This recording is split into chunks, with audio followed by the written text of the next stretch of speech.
This is Deadbolt, a handcrafted, made in the USA bronze bottle opener, bit drive, and toy.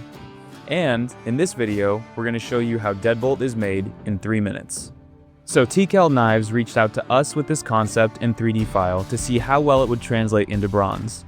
After a couple design tweaks to make sure it worked perfectly, we printed the file and have this.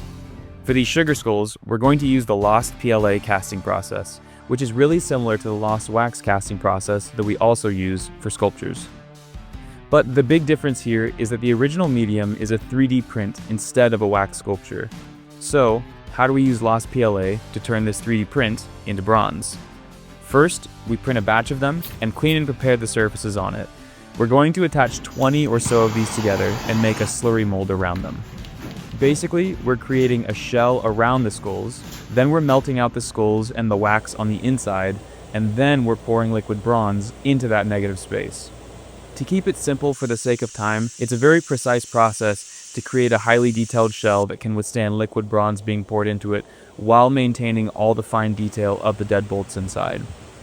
Once the shell has been made and the wax and the resin on the inside are burned out, we heat bronze to about 2000 degrees Fahrenheit and pour it into the mold, making sure to have the bronze seep into every corner on the inside of the shell to recreate all the detail from the original resin prints. And once the metal is cooled, we break away that external shell to reveal the bronze underneath. To remove the slurry mold fully from the bronze, we break most of the shell away from the bronze inside, then bring it to our sandblaster to remove every last bit of shell from the bronze. And that leaves us with this. This is the rough cast directly after cleaning. And at this point, our metal toolers do all the finishing work of removing any imperfections from the bronze pour and retexturing the surface, bringing it from this to this. Once they're polished, they receive a patina that really emphasizes the inlay and the battle-worn look that TKell's going for. We're using an M20 dip until our inlay is nearly black. Then we rub back the face and the edges to reveal the bronze color underneath, while still giving it that worn-in look.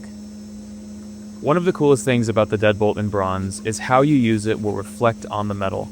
For example, the more you have it in your hand, the oils from your hand will soak into the bronze, adding to its patina.